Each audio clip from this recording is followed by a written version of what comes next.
Assalamualaikum warahmatullahi wabarakatuh.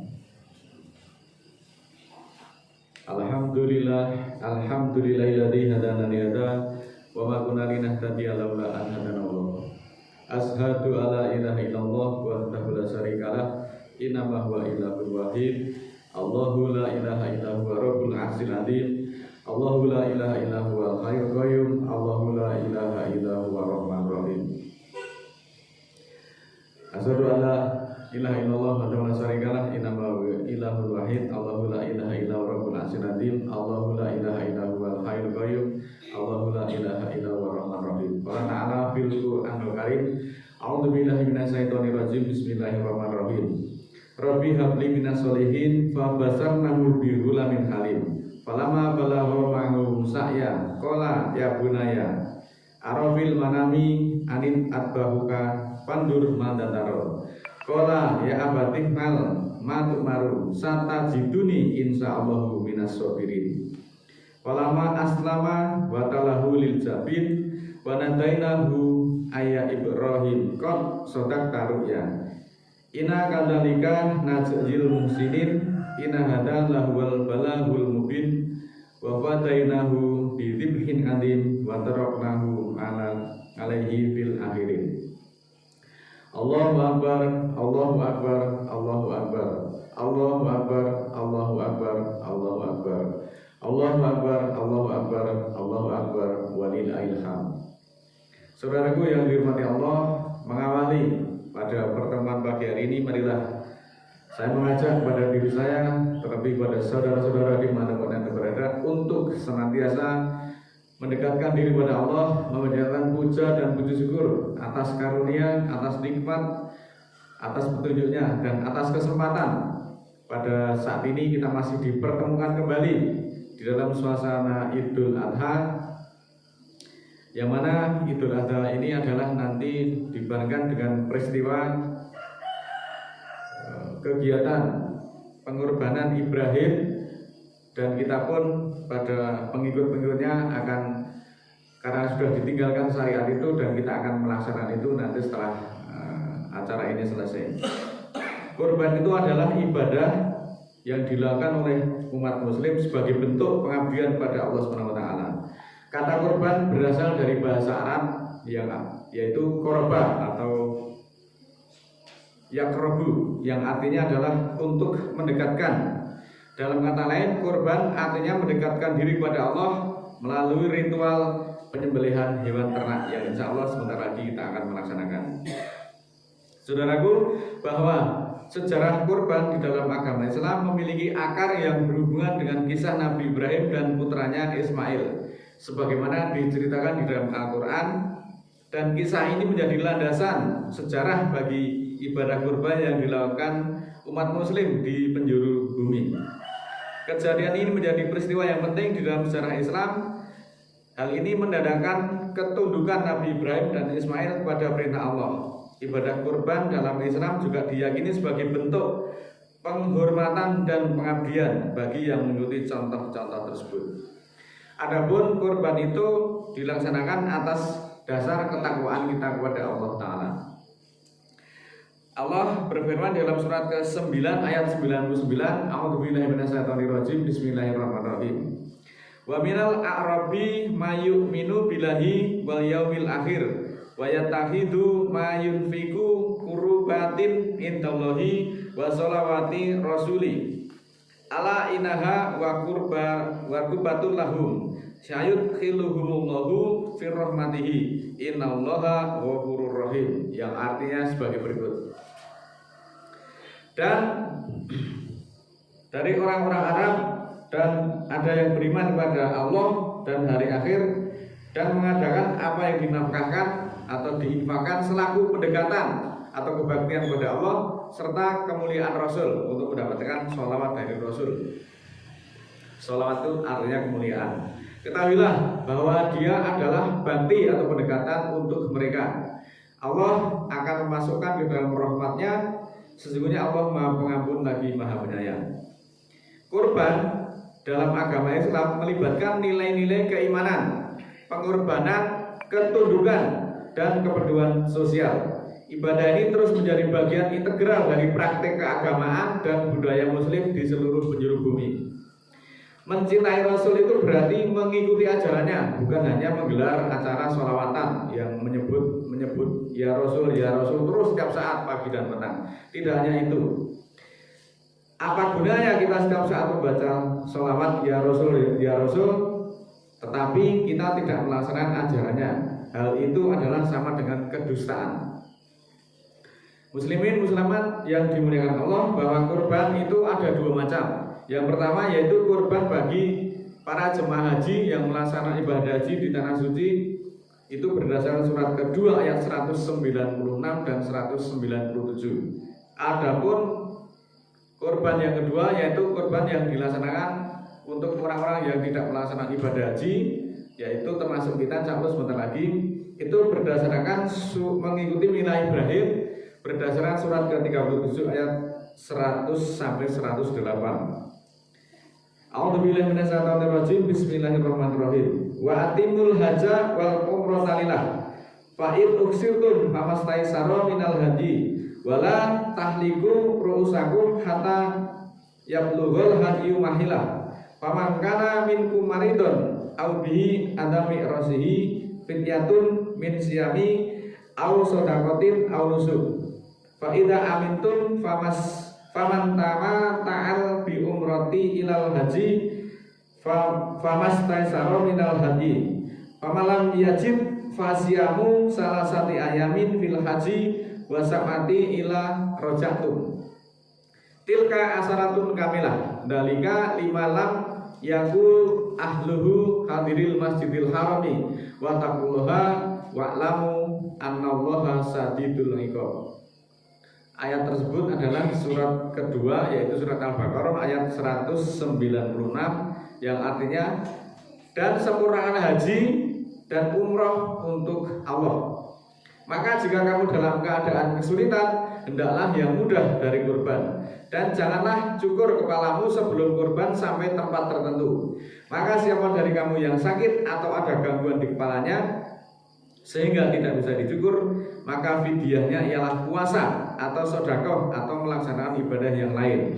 Maka ketika kamu merasa aman, siapa yang melengkapi umroh sampai dengan haji, maka hendaklah yang mudah dari kurban. Siapa yang tidak mendapatkannya, hendaklah berpuasa 3 hari di dalam haji dan 7 hari setelah kembali ke tanah air. Itulah 10 hari yang sempurna. Yang demikian itu bagi siapa saja yang keluarganya tidak hadir di Masjidil Haram, artinya yang bukan penduduk Mekah. Dan takwalah kepada Allah, ketahuilah bahwa Allah sangat dalam memberikan balasan. Di dalam ayat ini bahwa manusia yang beriman itu diperintahkan untuk menyempurnakan haji, dan Allah itu hanya untuk Allah, bukan untuk yang lain-lain. Haji dan umroh itu semata-mata dilakukan atas kecintaannya kepada Allah, atas perintah Allah, bukan untuk dengan tujuan yang selain itu. Karena mungkin di dalam keadaan yang realita di lapangan, ada orang itu yang berhaji maupun umroh tujuannya bukan untuk Allah, tapi untuk yang lain. Yang lain itu apa? Ya kita tidak tahu. Mungkin saja tujuannya adalah untuk mencium hajar aswad dan sebagainya. Baik haji maupun umroh ini di dalam surat kedua 196 diperintahkan untuk menyembelih kurban. Jangan sampai tahallul dulu ataupun mencukur rambut sebelum kurbannya itu sampai ke tempat tertentu. Artinya sebelum kurbannya disembelih, orang yang melakukan ibadah haji maupun umroh tidak diperkenakan untuk tahallul atau mencukur rambut.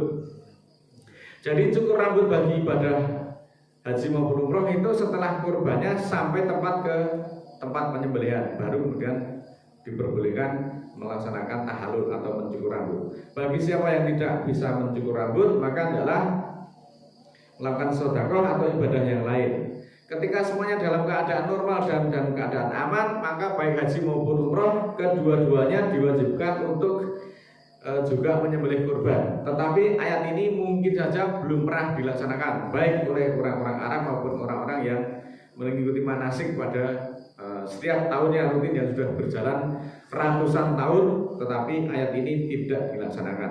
Karena kurban di sana itu diganti ketika orang itu melaksanakan pelanggaran. Padahal di sini dalam keadaan sulit maupun dalam keadaan aman, perintahnya orang di Mekah itu harus berkorban. Kalau tidak bisa berkorban karena sesuatu hal, maka penggantinya adalah puasa 3 hari. 3 hari itu dilaksanakan ketika berada di tanah suci di Masjidil Haram, dan yang 7 hari itu disambungkan kembali setelah kembali ke tanah air. Maka ayatnya tilka asharatun kamilah, itulah 10 hari yang sempurna. Ketika ayat ini tidak dilaksanakan, maka haji maupun umroh yang sudah dilakukan oleh jutaan rakyat kita, saudara-saudara kita, maka itu haji maupun umrohnya berarti tidak sempurna, karena juga tidak berkorban, juga tidak berpuasa. Karena tidak sempurna maka harus diulang, harus kembali lagi ke tanah air untuk melaksanakan 3 hari puasa di sana dan 7 hari setelah pulang kembali ke tanah air. Inilah perlunya kita mencermati ayat-ayat, jangan sampai kita melaksanakan kegiatan-kegiatan yang dengan biaya luar biasa mahal tetapi sia-sia karena tidak sempurna dan tidak ada artinya. Pahami Al-Quran dengan baik secara berkelanjutan agar kita memperoleh pengetahuan seperti yang dikehendaki oleh Allah. Selanjutnya untuk ibadah kurban yang dilaksanakan orang yang bukan penduduk Mekah, yaitu mengikuti milah Ibrahim. Surat ke-42 ayat 10, mahtalaftum fihi min sai fahumuhu ilallah dalikullahu rabbi alaihi tawakkaltu wa ilaihi unib. Dan apapun yang kamu perselisihkan padanya dari sesuatu, maka hukumnya kepada Allah. Itulah Allah Tuhanku, dan atanya aku bertawakal, dan kepadanya aku akan kembali. Apapun permasalahan yang diperselisihkan, hukumnya itu mengambil hukumnya, itu mengambil hukum daripada hukumnya Allah. Jadi jangan mengambil hukum yang selain buatannya Allah ketika terjadi perselisihan. Hukumnya Allah dalam Al-Quran jelas. Surat ke-37 ayat 100 sampai 108, sebagaimana prolog di depan sudah saya bacakan. Rabbi habli minas solihin, Tuhanku anugerahkanlah kepadaku termasuk anak-anak yang penyantun atau soleh. Fa basarnahu bi ghulamin halim, lalu kami memberikan dia dengan seorang anak yang penyantun. Buktinya penyantun apa? Di dalam surat ke-37 ayat 102, falama balagha mahu sa'ya qala ya bunaya ini arafil manami ani atbahuka fandur madataro qala ya abatif al ma tu'maru satajiduni insyaallahu minas sabirin. Ketika dia telah sampai sanggup berusaha bersamanya, Ibrahim berkata kepada anaknya, wahai anakku, bahwa aku melihat di dalam tidurku aku menyembelih kamu, maka perhatikan bagaimana pandanganmu tentang penglihatanmu tadi. Kemudian anaknya menjawab, wahai bapakku, lakukanlah apa yang diperintahkan itu, akan kau dapati aku insya Allah termasuk orang-orang yang sabar. Inilah bukti penyantun, bukti anak yang soleh yang diberikan Allah kepada Ibrahim. Falama aslama wa talahu lil jabin, maka tatkala keduanya telah aslama, dia meletakkan di atas jabin, di atas jubin atau di atas lantai. Wa nadainahu ayya Ibrahim, dan Allah menyeru, wahai Ibrahim, qad sadaqta ru'ya, ini kadalika najzil muhsinin, sungguh engkau telah membenarkan apa yang kau lihat, seperti itulah kami balasi orang-orang yang berbuat baik. Inna hadalah wal balaghul mubin, sesungguhnya dia adalah balak ataupun ujian yang nyata. Wa fadainahu bil bidibhin adim, dan kami tebusi dia dengan sembelihan yang besar. Wa tarakna alaihi fil akhirin, dan akan kami tinggalkan atasnya pada orang-orang kemudian. Saudaraku yang dimuliakan Allah, berdasarkan kisah ini dinyatakan bahwa Ibrahim itu sudah puluhan tahun itu berumah tangga, bahkan usianya sudah tidak muda lagi, usianya sudah bujur, tetapi belum juga dikaruniai buah hati atau belum juga dikaruniai keturunan. Sebagai orang yang sudah berumah tangga dan membina rumah tangga bertahun-tahun, bahkan puluhan tahun, bahkan sampai menjelang senja, menjelang lansia, belum juga dikaruniai seorang momongan. Lalu Ibrahim berdoa kepada Allah, ya Allah, berikanlah Rabbi habli minas sholihin, berikanlah kepada saya termasuk anak-anak yang penyantun. Karena Ibrahim itu seorang yang soleh, yang dengan kesungguhan pengabdiannya kepada Allah, maka doanya Ibrahim itu dikabulkan dan Ibrahim diberitahu bahwa akan mendapatkan seorang yang penyantun.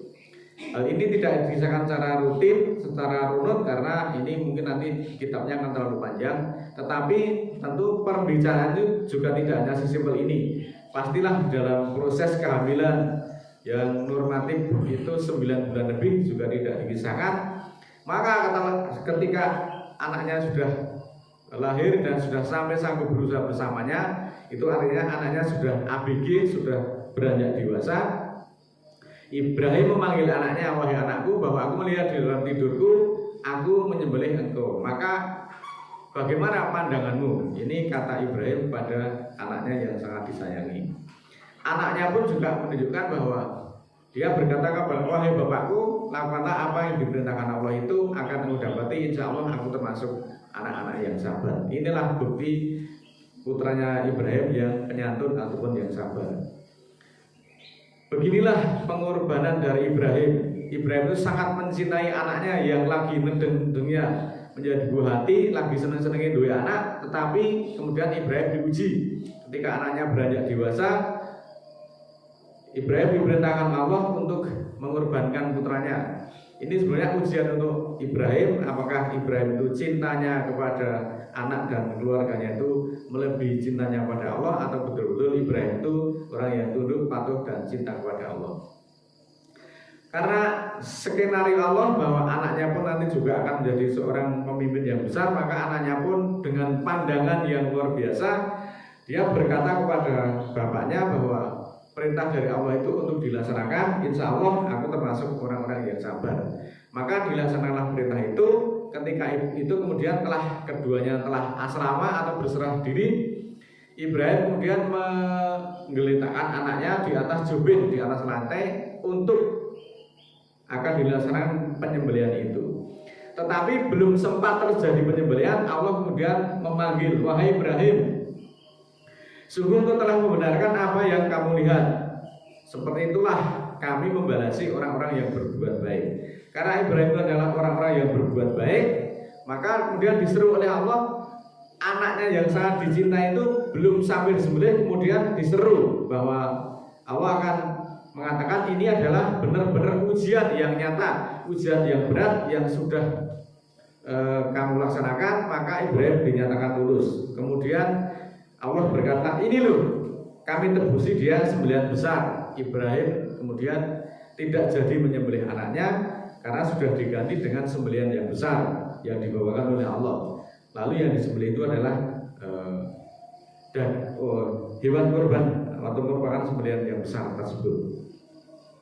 Kemudian peristiwa ini akan ditinggalkan kepada orang-orang kemudian. Yang ditinggalkan adalah syariatnya. Maka pada saat ini insya Allah sebentar lagi kita juga akan melaksanakan syariat yang ditinggalkan Ibrahim itu, yaitu mengorbankan sebagian dari harta yang kita cintai untuk dibelikan binatang ternak, kemudian dilakukan penyembelihan. Allahu Akbar, Allahu Akbar, Allahu Akbar, Allahu Akbar, Allahu Akbar, Allahu Akbar, Allahu Akbar, Allahu Akbar, Allahu Akbar, walillahil hamd. Saudaraku, makna dan tujuan ataupun pelajaran dari peristiwa kurban tersebut ada beberapa hal. Yang pertama yaitu untuk mendekatkan diri kepada Allah. Kurban adalah ibadah yang dilakukan sebagai wujud ketaatan dan penghormatan kepada Allah. Dengan melaksanakan kurban, seorang muslim berharap dapat mendekatkan diri kepadanya, mengikuti perintah-perintahnya, dan meningkatkan hubungan sosial. Yang kedua, dengan berkurban itu adalah kita semua untuk mengikuti teladan dari Nabi Ibrahim. Kurban itu merujuk pada kisah Nabi Ibrahim yang bersedia mengorbankan putranya atas perintah Allah. Dalam melaksanakan kurban, umat muslim mengikuti teladan, yaitu kesabarannya, ketundukannya, ketaatannya, dan kepatuhannya, serta keimanan dari Nabi Ibrahim. Peristiwa-peristiwa itulah yang menjadi pelajaran yang harus kita ikuti. Kemudian kurban itu juga merupakan ungkapan rasa syukur. Maka dengan kurban juga merupakan bentuk pengorbanan rasa syukur kepada Allah atas berkat dan nikmat yang telah diberikan kepada kita. Dengan mengorbankan hewan kurban, seorang muslim mengakui dan menghargai karunia yang diberikan Allah di dalam hidupnya. Selanjutnya kita juga memperoleh pelajaran bahwa kita harus mendistribusikan atau berbagi rezeki dengan saudara-saudara kita yang lain. Salah satu tujuan dari kurban adalah berbagi rezeki dengan sesama. Hal ini mendorong kebersamaan, mendorong solidaritas, tenggang rasa, kemudian dapat membantu mereka yang serba kekurangan. Dengan berkurban, orang juga diharapkan mampu meningkatkan kepedulian sosial. Kurban itu memberikan kesempatan kepada umat muslim untuk lebih memperhatikan dan membantu mereka yang membutuhkan. Selain memberikan daging kurban, kurban juga menjadi momen untuk bisa melihat ataupun merespon kebutuhan masyarakat yang lebih luas, termasuk di dalam hal pendidikan, kesehatan, dan pemberdayaan ekonomi. Dengan berbagi itu mudah-mudahan kita bisa meringankan kepada saudara-saudara kita yang kekurangan, mungkin saja jarang bertemu dengan daging, maka nanti akan kita berikan. Ini juga selaras dengan program kita, yaitu pencegahan ataupun penurunan yang berkaitan dengan gagal tumbuh atau stunting. Maka dengan berkorban ini nanti mudah-mudahan bisa menambah gizi dari anak-anak kita selaku generasi, dan bisa juga mencegah terjadinya stunting di kalangan keluarga kita masing-masing. Kemudian dengan berkorban kita juga berharap bisa menegakkan nilai-nilai keikhlasan dan pengorbanan. Saudaraku, bahwa kurban itu mengajarkan umat muslim tentang pentingnya keikhlasan di dalam beribadah dan pengorbanan, dan menjadikan Allah supaya berkenan kepada kita semuanya.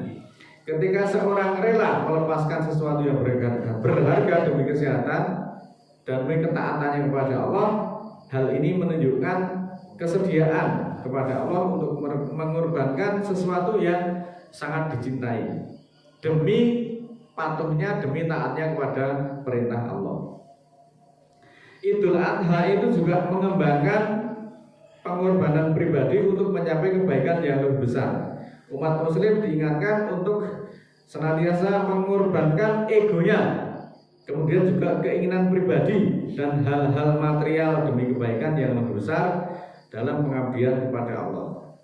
Setelah itu pun kita juga masih ada, yaitu sembelihan yang besar. Sembelihan besar itu juga memiliki makna bahwa ada sembelihan yang lebih besar lagi dari sekedar sapi, kambing, domba, dan yang lain-lain, yaitu sembelihan yang besar itu adalah menyembelih nafsu kebinatangan kita. Nafsu keserakahan harus kita sembelih. Ingin menang sendiri, ingin merasa benar sendiri, merasa suci sendiri, semuanya itu harus disembelih, artinya harus dikorbankan. Dengan menyembelih hawa nafsu kebinatangan, mestinya kita bisa menjadi manusia yang lebih baik lagi, lebih santun, lebih rendah hati, lebih toleransi, lebih teko selera, dan menjauhkan diri dari ingin menang sendiri, ingin benar sendiri, ingin merasa paling mulia sendiri, dan mementingkan ego dirinya sendiri, sehingga kita bisa lebih bertakwa kepada Allah. Itulah saudaraku hakikat dari kurban yang sesungguhnya. Allahu Akbar, Allahu Akbar, Allahu Akbar, Allahu Akbar, Allahu Akbar, Allahu Akbar, walillahil hamd. Saudaraku yang dirahmati Allah, itulah hikmah atau makna dari tujuan dari kurban yang kita mengikuti Milad Ibrahim yang sudah puluhan tahun kita laksanakan setiap tahun. Tetapi mudah-mudahan untuk kurban kali ini kita bisa membekas dan berharap nilai-nilai pengorbanan, yaitu sembelihan yang besar tadi, betul-betul kita manai, dan marilah kita jaga kalbu kita buang jauh, sejauh-jauhnya ego kita, ingin merasa menang sendiri, merasa benar sendiri, merasa paling suci sendiri, merasa paling berakhlak sendiri, yang lain salah semua. Itu kan perilaku kita yang selama ini tidak kita sadari. Dengan menyatakan sembelihan yang besar tadi, maka hendaklah kita mengedepankan diri lebih takwa selera, lebih tenggang rasa, lebih santun, lebih kasih sayang. Dan ini momentum untuk senantiasa kita melakukan introspeksi diri, bahwa kita janganlah menjadi seakan-akan mengambil wewenang Allah, menyalah-nyalahkan orang lain. Itu adalah kewenangan daripada Allah. Menilai orang lain dengan seleranya masing-masing, itu artinya kita sudah menuhankan diri kita. Sadar atau tidak, perilaku yang demikian adalah perilaku yang musyrik. Maka adalah kita jauhkan perilaku itu dengan momentum pengorbanan, yaitu sembelihan besar sebagaimana yang disyariatkan oleh Nabi kita sebagai uswatun hasanah, yaitu Nabi Ibrahim. A'udzubillahi minasyaitonirrajim. Bismillahirrahmanirrahim. Ya Allah, Ya Rahman, Ya Rahim, kami panjatkan rasa syukur atas segala kenikmatan dan keberkahan yang telah Engkau limpahkan kepada kami sampai saat ini. Hari ini kami telah melaksanakan sholat berjamaah untuk memuliakan Engkau. Karena itu ya Allah, limpahkanlah keberkahan dan keridhaan-Mu atas segala yang kami lakukan. Ya Allah, Ya Rahman, Ya Rahim, berikanlah keberkahan ke dalam hati kami, agar semua kesombongan dan keangkuhan berganti dengan cahaya dan kasih sayang-Mu, sehingga kami akan mampu meningkatkan ibadah kami dengan lebih baik lagi. Ya Allah, Ya Rahman, Ya Rahim, berikanlah keberkahan ke dalam hati kami, agar semua perasaan iri dan dengki berganti dengan cahaya dan kasih sayang-Mu, sehingga hati kami menjadi lebih jernih, lebih peka, dan lebih mudah memahami atas segala petunjuk-Mu. Ya Allah, Ya Rahman, Ya Rahim, berikanlah keberkahan ke dalam hati kami, agar kami menyadari dan dengan mudah dapat memberikan maaf kepada semua orang yang telah bersalah kepada kami secara tulus, sehingga hati kami memancarkan cahaya dan penuh kasih sayang-Mu.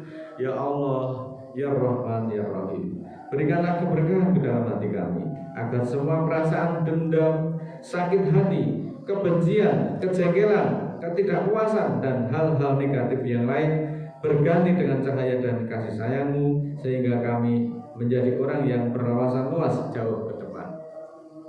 Ya Allah, Ya Rahman, Ya Rahim, ampunilah dosa dan kesalahan kami, baik yang kami sengaja maupun yang tidak kami sengaja, sehingga hati kami menjadi semakin terang. Ya Allah, Ya Rahman, Ya Rahim, berikanlah keberkahan ke dalam hati kami, agar semua perasaan takut, khawatir, serta beban-beban yang ada berganti dengan cahaya dan kasih sayang-Mu, sehingga hati kami semakin tentram dan pikiran menjadi tenang.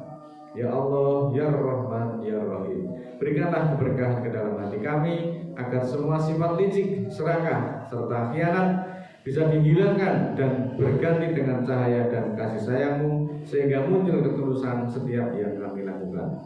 Ya Allah, Ya Rahman, Ya Rahim, kami serahkan jiwa raga kami ke hadirat-Mu, agar semua gerak dan langkah yang kami lakukan senantiasa mendapatkan bimbingan dan ridho-Mu. Ya Allah, Ya Rahman, Ya Rahim, cintaku hanya untuk-Mu. Subhana rabbika rabbil izzati amma yasifun, wa salamun alal mursalin, walhamdulillahi rabbil alamin. Wassalamualaikum warahmatullahi wabarakatuh.